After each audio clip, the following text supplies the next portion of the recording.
아멘. 우리 샬롬과 함께 영광의 박수 하나님께 올려드리겠습니다.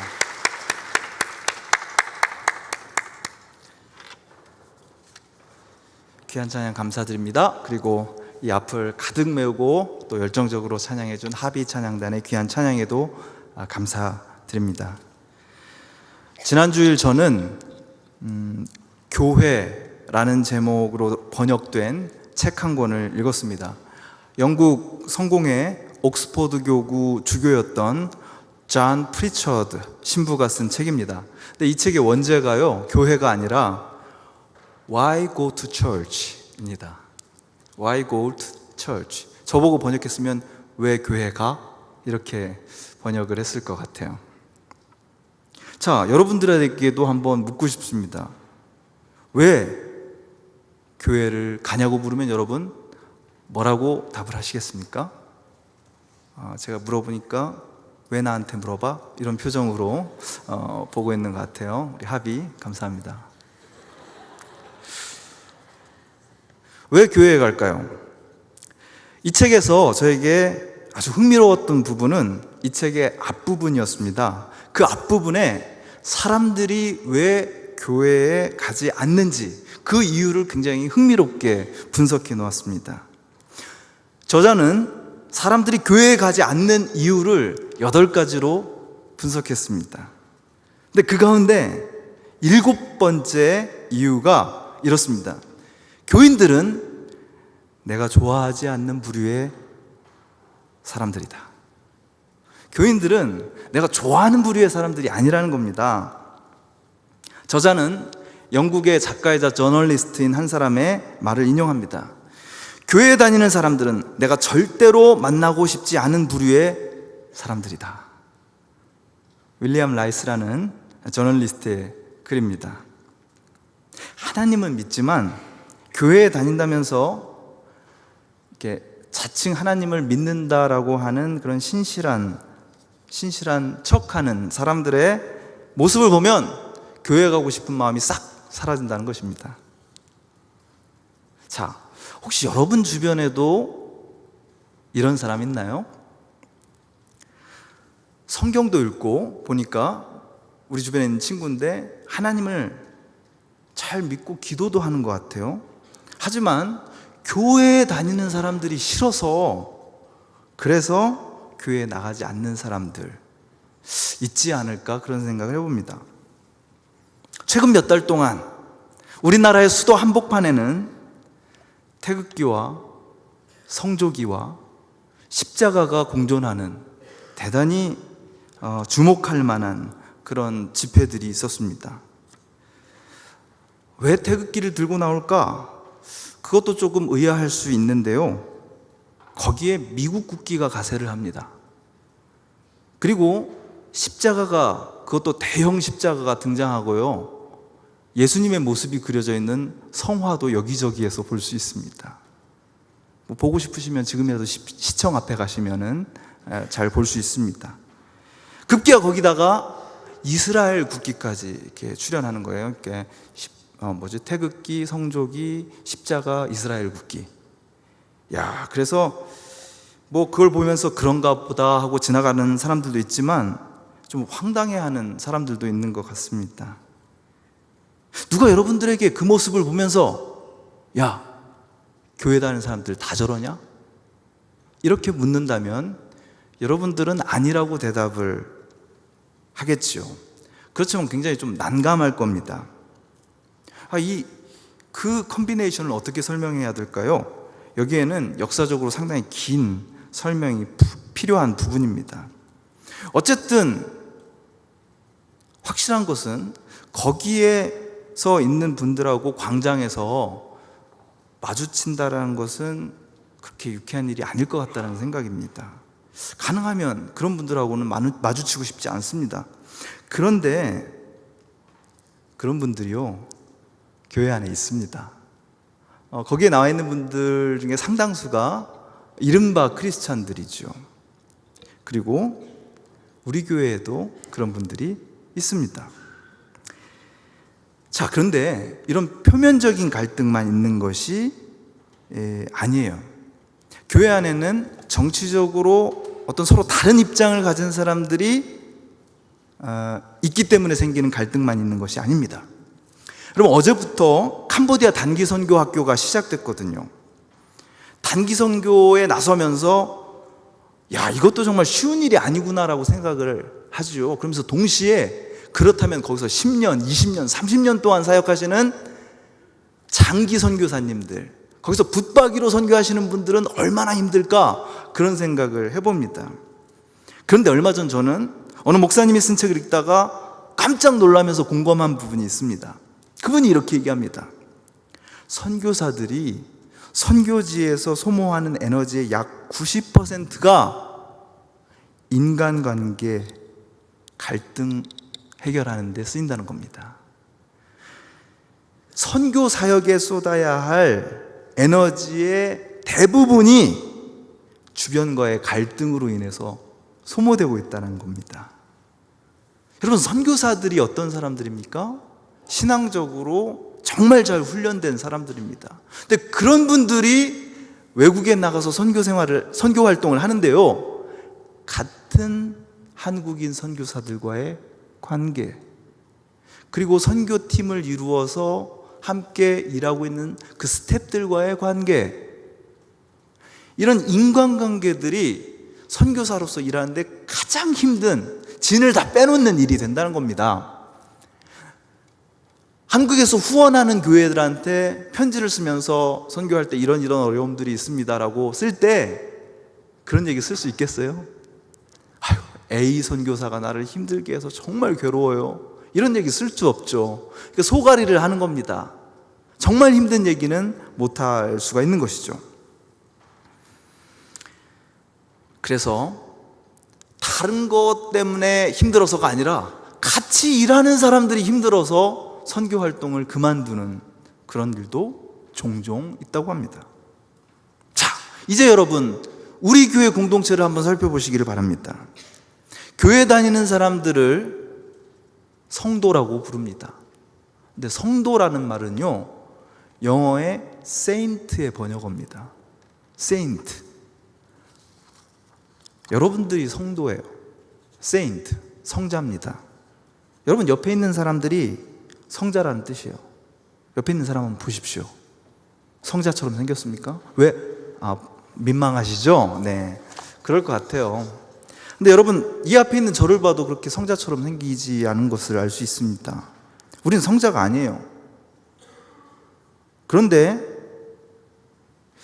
얼마나 결점이 많고 성격도 모가난 데가 많고 또 실수가 많은 죄인인지를 우리가 알고 있는데, 그런데 머리로는 그것을 받아들이지만 실제 상황에서 마음으로는 그것을 용납하지 못할 때가 많이 있다는 겁니다.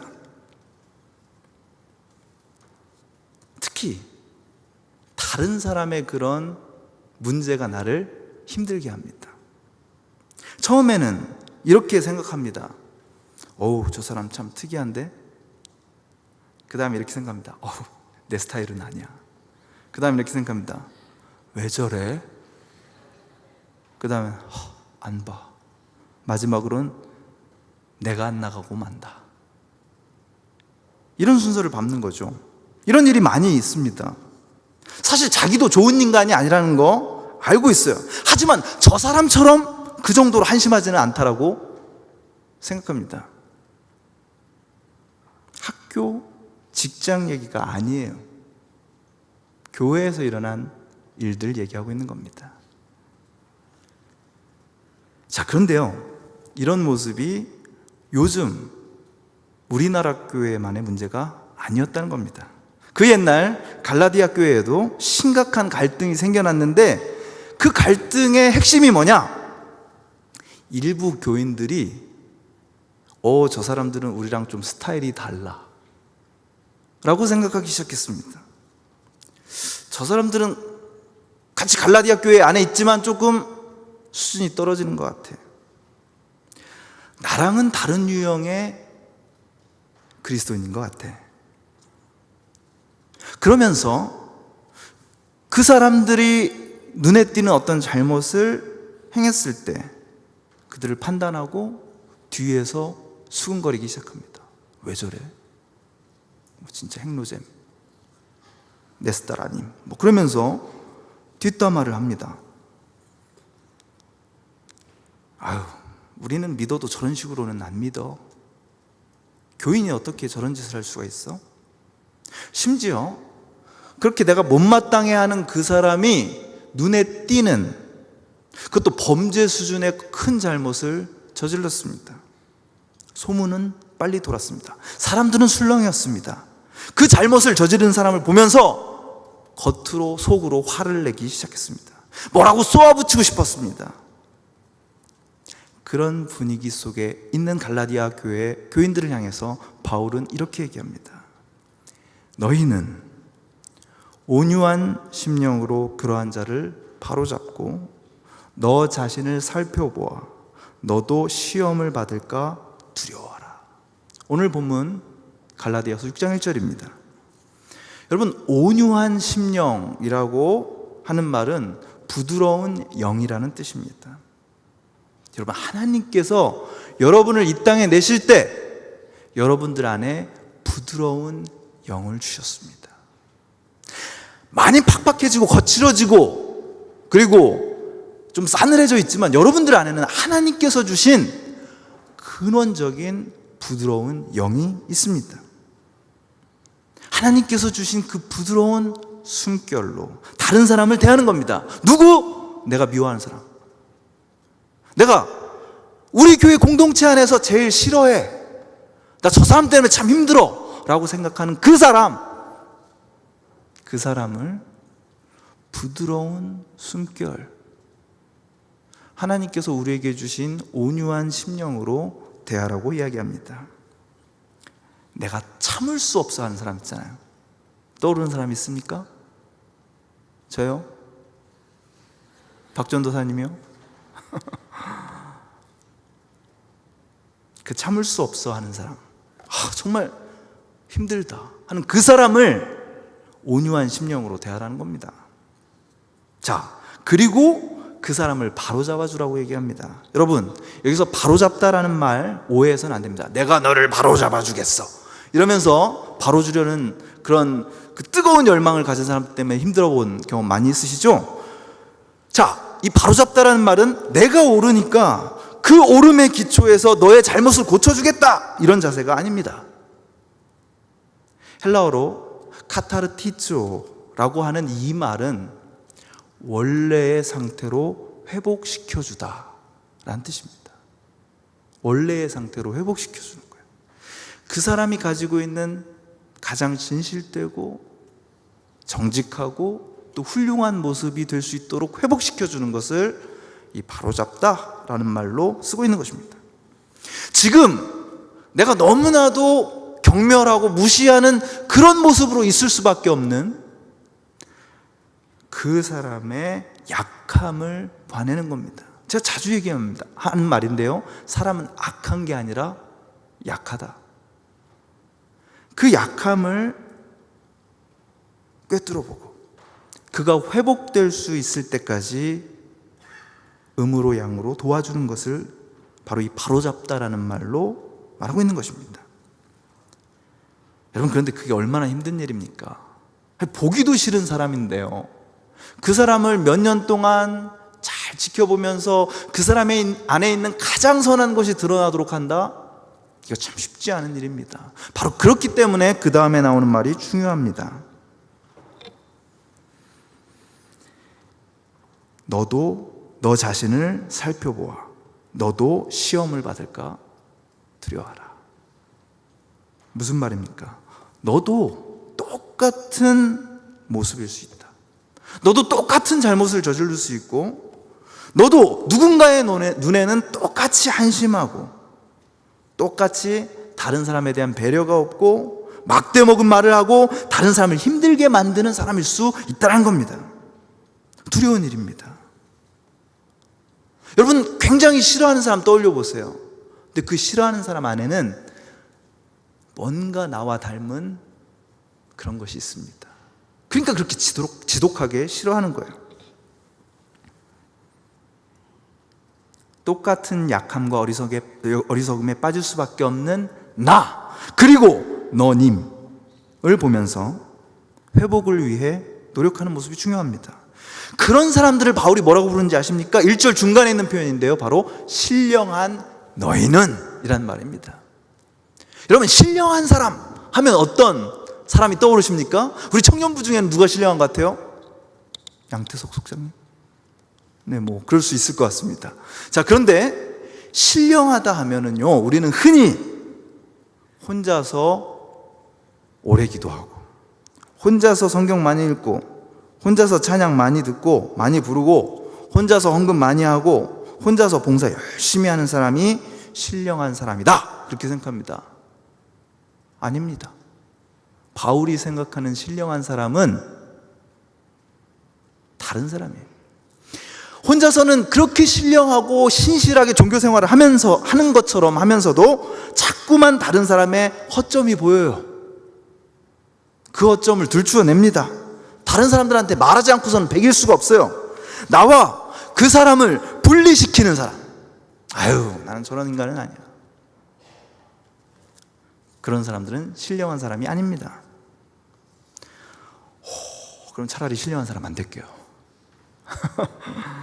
이런 마음이 들 수가 있습니다. 근데 여러분, 여기서 신령한 사람이라고 번역된 헬라어 말 푸뉴마토코이라는 말은 성령으로 사는 사람, 성령 안에 있는 사람이라고도 번역될 수 있습니다. 무슨 말이냐면, 우리는 신령한 사람 되고 싶지 않잖아요. 신령하다, 뭐 그러면 왠지 조금 어른, 어버이들 같고 좀 그런 생각이 듭니다. 여러분들은 별로 신령한 사람 되고 싶은 생각이 없어요. 그런데 영으로 사는 사람이어야 되지 않겠습니까? 성령에 순종하는 사람, 거기에 목숨을 건 사람, 영의 사람입니다. 자, 이것은 우리 삶의 목표입니다. 그렇게 살려고 애쓰기 위해 여러분 이 자리에 있는 거예요. 어떤 사람이 신령한 사람, 영으로 사는 사람입니까?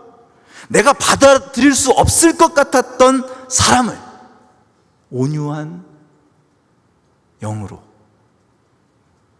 부드러운 푸뉴마로, 그 영으로 대하고 그 사람을 감당해내는 겁니다. 그 사람이 신령한 사람이에요.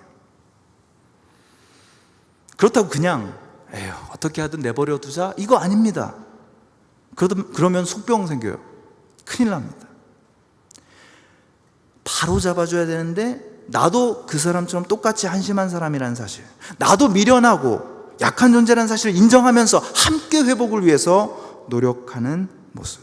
비록 잘 안 되지만 자꾸만 그런 삶을 훈련하려는 그런 사람들을 향해서 바울이 얘기하는 겁니다. 신령한 너희들은, 영으로 살기를 바라는 너희들은 온유한 영으로 그 사람을 바로잡고 너 자신을 살펴봐라, 이렇게 말이죠. 정말 하나님의 영에 사로잡힌 사람만이 할 수 있는 거예요. 내가 싫어하는 사람을 받아들일 수 있게 되는 건 말입니다. 여러분, 그 다음으로 바울 사도는 갈라디아 교회 교인들을 향하여서, 그리고 오늘 우리를 향해서 이렇게 권면합니다. 2절 말씀이죠. 너희가 짐을 서로 지라. 성경을 가져온 분들은 거기에 이 짐이라는 말 밑에 각주가 붙어 있는 것을 볼 수 있습니다. 그러면 각주 1 이렇게 돼서 뭐라고 나와 있어요? 무거운 짐을, 이렇게 되어 있습니다. 너희가 짐을 서로 지라 할 때 그 짐이요, 그냥 배낭 딱, 내가 무거운 거 하나 더 들어줄게, 이렇게 하면서 쉽게 지고 갈 수 있는 짐이 아닙니다. 무거운 짐이래요. 우리를 쩔쩔매게 만드는 무거운 짐이죠. 만만치 않은 겁니다. 존재 자체가 나한테 무거운 짐으로 다가오는 사람을 내가 용납해야 된다는 말이에요. 근데 여기서 중요한 말이요, 서로라는 말입니다. 제가 서로에 대해서 오래 생각하다 보니까 아까도 읽을 때 짐을 서로 지란데 서로 짐을 지라, 그렇게 깜짝 놀랐어요. 여러분, 그런데 우리가 누군가의 짐을 져준다고 할 때 착각하는 게 있어요. 그것은 내가 저 사람의 짐을 져준다, 이겁니다. 나는 누군가에게 짐이 되지 않는 존재다 라는 착각이죠. 내가 저 사람을 이해하고 돕고 힘을 다해서 저 사람을 존중해 줄 뿐, 저 사람이 뭐 힘든 게 있을까? 라고 생각하는 거예요. 그런데 여러분, 누군가가 나에게 짐이 되고 있을 때 가만히 생각하면은요, 그 사람도 나 때문에 힘듭니다.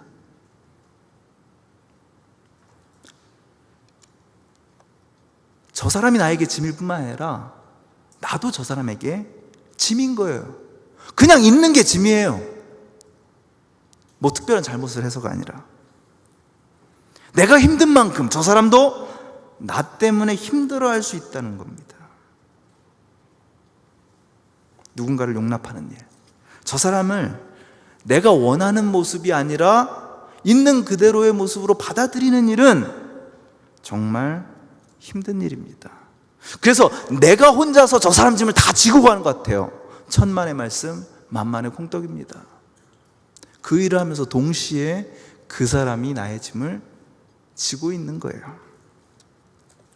그 사람의 결핍, 그 사람의 까칠함, 퉁명스러움, 거친 성격과 언어, 그거를 내가 온팡지게 지고 가는 것 같죠? 아닙니다. 우리는요, 서로가 서로에게 짐이에요. 우리의 존재는 상대적입니다. 그러면 혼자 지낼게요. 다음 주부터. 그게 안 돼요. 여러분은 어딜 가나 짐입니다. 너희가 짐을 서로 지라. 그리하여 그리스도의 법을 성취하라. 혼자서는 결코 그리스도의 법을 성취할 수 없습니다. 여러분 혼자 신앙생활 잘할 수 없습니다.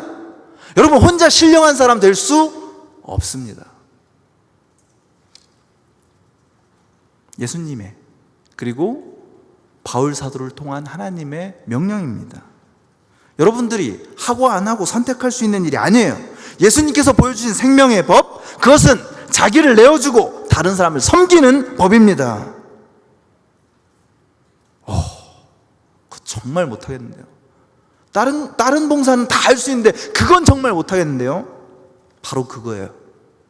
맨정신으로는 못합니다. 그래서 교회가 있는 겁니다. 교회는 공동체입니다. 제가 존경하는 헨리 나우엔이라는 신부님이 이런 멋진 말을 했어요. 공동체란 가장 함께 살기 싫은 사람이 반드시 살고 있는 곳. A community where the person you least want to live with always lives. 영어 발음이 별로 안 좋은 사람도 같이 있을 수 있는 곳, 공동체입니다. 왜 우리 공동체에는 이렇게 영어 선생님들이 많은지 모르겠어요. 긴장됩니다. 어쨌든 공동체가 어떤 곳이에요? 나 진짜 저 인간이랑 같이 있고 싶지 않다 라고 하는 사람이 반드시 한 명 이상 있는 곳이 공동체입니다. 떠오르는 사람 있어요? 접니까? 정성환 지역장이에요? 네. 그런 곳에 있기 힘들죠. 바로 그래서 이곳은 공동체입니다. 그래서 기독교인들에게 가장 큰 유혹은요, 가장 즐기고 힘든 유혹이 내가 함께 있고 싶어 하는 사람들로만 구성된 교회를 찾는 거예요. 진짜 창천교회마저 와봤는데 아니야. 여기도 오니까 내가 극혐하는 사람의 유형의 사람들이 있는 거예요. 이거 아니다. 옆에 있는 신촌 선결교회로 가봐야 되겠다. 거기 갔다가 여기 온 사람도 있을 거예요. 네. 엄청난 유혹입니다. 내가 좋아할 만한 사람들로만 구성된 교회. 이건 불가능한 일일 뿐만이 아니라 우리를 육체적인 존재로 만드는 치명적인 유혹입니다. 나한테 호감을 가지고 있고 내가 호감을 넉넉히 줄 만한 그런 사람들하고만 어울리면 여러분들은 성령의 사람이 될 수 없습니다. 끼리끼리 모이는 걸 좋아하는 교회요? 그런 교회는 그리스도의 법에서 점점 멀어지다가 망합니다. 그러므로 그리스도의 법을 따르기 위한 원하는 그리스도인들은 자기 일을 살피고 자기 스스로도 nothing, 내가 아무것도 아닌 존재라는 사실을 의식하면서 서로 짐을 지고 나아가려고 애쓰는 것입니다. 그러면서 영으로 사는 존재가 되는 거예요. 성령을 받은 사람이요, 혼자서 막 기도해서 막 방언하고 막 환상 보고, 여러분 오히려 그 일은 쉬운 일일 수 있어요. 근데 여러분이 지금 장천교회 안에서 제일 힘들어하는 사람, 그 사람을 마음으로 받아들이고 그 사람과 내가 한 공동체 안에 있다라고 느낄 수 있는 것, 그것이 오늘 본문의 맥락에서는 영으로 사는 존재인 것입니다. 7절 후반부를 봅니다. 사람이 무엇으로 심든지 그대로 거두리라. 자기의 육체를 위하여 심는 자는 육체로부터 썩어질 것을 거두고 성령을 위하여 심는 자는 성령으로부터 영생을 거두리라. 오늘 본문의 맥락에서 육체를 위하여 심는 자는 누구입니까? 내 눈에 보기에 괜찮아 보이는 사람들하고만 어울리겠다는 사람들입니다. 그 사람들이요, 거기서 끝납니다. 그렇게 끝나요. 그러나 영으로 심는 사람들이 있습니다. 신령한 자들입니다. 이들은 자기가 인간적으로는, 육체적으로는 차마 받아들이기 힘든 그 사람, 그들 안에 있는 짐을 보고 또한 내 안에 있는 짐을 보면서 서로 의지하고 짐을 져가는 사람으로서 영으로 심어 영생, 다가오는 시대의 생명을 누리는 참 생명의 사람이 되는 것입니다. 여러분, 교회는 갈등이 있는 곳입니다. 말 때문에, 표정 때문에 뭔가 좋은 일을 하려는 마음으로 함께 있지만 그걸 추진하는 방식과 방향이 달라서 끊임없이 갈등이 있습니다. 그럴 때 우리가 쉽게 하는 말 혹은 듣는 말이 있습니다. 상처받았어. 나 상처받았어. 유난히 교회에는 상처받았다는 말이 많이 돌아다닙니다. 교회에 대한 기대가 있어서 그런 것 같아요. 적어도 이곳에 오면은 그냥 좋은 사람들이 나를 좋게 대해줄 것 같은 그런 기대죠. 그런데 그 좋게 대하는 방식이 이미 내 안에 짜여있는 어떤 공식이 있는 거고 다른 사람들은 그걸 보지 못하잖아요. 다른 사람이 내 인사를 받아주지 않을 때, 뭐 다른 사람들한테는 다 주는 걸 나한테 안 줬을 때, 나를 무시한다고 느낄 때 우리는 상처받았어, 그런 얘기를 합니다. 그래서 조심해야 됩니다. 교회 리더들, 속장들, 지역장들은 상처 주지 않으려고 무진장 노력합니다. 그러다 보니까요, 꼭 해야 할 말 못합니다. 왜 그럴까요? 상처받을까 봐. 그 사람의 자존심 건드릴 수 있지만 그 사람의 영혼의 성숙을 위해서, 신앙의 자라남을 위해서 꼭 필요한 말도 건너뛰게 돼요. 상처받을까 봐. 자, 그러다 보니까 상처 주지 않는 것이 무슨 사역의 가장 중요한 기준처럼 되는 경우들이 있습니다. 그래서 스스로도 속이고 남도 속이면서 그럭저럭 분위기 좋게 유지될 수 있습니다. 그러나 그런 모임은 사교 모임은 될 수 있을지언정 공동체는 될 수 없습니다. 공동체 안에는 반드시 내가 감당하기 힘든 사람이 있습니다. 반드시 내가 감당하기 힘든 요구가 있습니다. 그런데 그런 짐을 지면서 우리 안에 있는 영적인 능력이 자라납니다. 하나님과 교통하는 능력이죠. 그래서 영적인 사람이 되면 어떤 특징이 나타나는지 아십니까? 쉽게 낙심하지 않습니다. 무슨 일을, 특히 하나님께서 맡겨주신 선한 일을 하다가 포기하지 않습니다. 여러분, 왜 그리스도인입니까, 여러분? 그리스도께서 우리에게 맡겨주신 선한 일을 하기 위해서 그리스도인입니다. 교회 안에서 착한 사람들, 좋은 사람들, 내 마음에 드는 사람들 만나서 편안하게 기도 생활하면서 살아가기 위해서 그리스도인이 된 게 아니라 그리스도께서 여러분들에게 맡겨주신 선한 일을 하기 위해서 여러분들은 그리스도인인 겁니다. 세상이 너무 악한데, 그래서 하나님께서 원하시는 선한 일을 해야 되는데 자꾸만 여기서도 상처, 저기서도 상처받는 데 익숙해진 사람, 그런 사람들은요 쉽게 선한 일을 포기합니다. 쉽게 낙심합니다. 혹시 몰라요, 제가 이런 설교에서 또 여기 상처받는 분들 계신지. 할 수 없죠. 여러분, 우리가 주의해야 할 것은 사람들이 나에게 어떻게 대하느냐가 아닙니다. 그것이 공동체의 존재 이유가 아니에요. 나를 편안하게 해주는가? 내 얘기를 잘 귀 기울여 듣는가? 내가 기분 좋고 위로받고 행복한가? 그것이 좋은 공동체의 판단 기준이 아닙니다. 공동체는 나에게 견디기 힘들게 다가오는 사람들이 반드시 있는 곳입니다. 나에게 상처를 주는 것처럼 느껴지는 사람이 있는 곳입니다. 그들에게 상처받았다면서 나가 떨어지는 것, 그것이 그리스도인들에게 나타나는 특징이 되어서는 안 되는 것이죠. 그들의 짐을 지고 나도 가만히 생각해 보니까 그들의 짐이라는 사실을 의식하면서 함께 하는 겁니다. 나는 누구한테 짐이 되기 싫어. 이것도 얼마나 교만한 생각입니까? 그렇게 배우는 것입니다. 중요한 것은 내가 아닙니다. 하나님께서 우리에게 맡겨주신 선한 일이에요. 저 사람에게 상처 주지 않는 거, 그게 중요한 게 아닙니다. 정말 중요한 것은 그분께서 하셨던 일, 그리고 그분이 우리에게 함께 하자고 부탁하시는 그 선한 일을 끝까지 하는 것입니다. 우리가 선을 행하되 낙심하지 말지니 포기하지 아니하면 때가 이름에 거두리라. 지금 나를 힘들게 한 사람, 그 사람이 여러분의 영혼의 맷집을 강하게 해줄 것입니다. 서로 짐을 지고 그리스도의 뜻을 따라 살려고 노력하고, 내 마음이 지금 상처받았는지 시험받았는지 그것보다도 그리스도의 선한 일에 초점을 두고 살려고 했을 때, 그 인생은 오늘의 본문이 말하는 것처럼 거둠이 있는 삶, 그리스도로 인해서 풍성함을 맛볼 수 있는 삶이 될 것입니다. 그것이 여러분의 삶이 될 것입니다. 기도하겠습니다.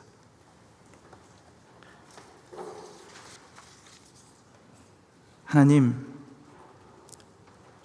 우리를 사랑하시는 주님의 그 사랑이 우리 안에서 점점 메말라가는 것을 느낄 때, 우리는 저절로 다른 사람들에게 헛된 기대를 갖게 되고, 그 기대가 채워지지 않을 때 쉽게 낙심하고 상처를 받았다고 생각하고 지독히도 나 중심적인 생각에 빠져서 마음을 이리저리 비틀 때가 있습니다. 그러나 주님, 우리가 주님 앞에서 정말 티끌과도 같은 부족한 존재임을 늘 기억하면서 나보다 남을 더 낮게 여기고 그리스도의 온전한 법을 성취하기 위하여 서로 짐을 지는 우리 공동체가 될 수 있도록 인도하여 주시옵소서. 예수님 이름으로 기도합니다.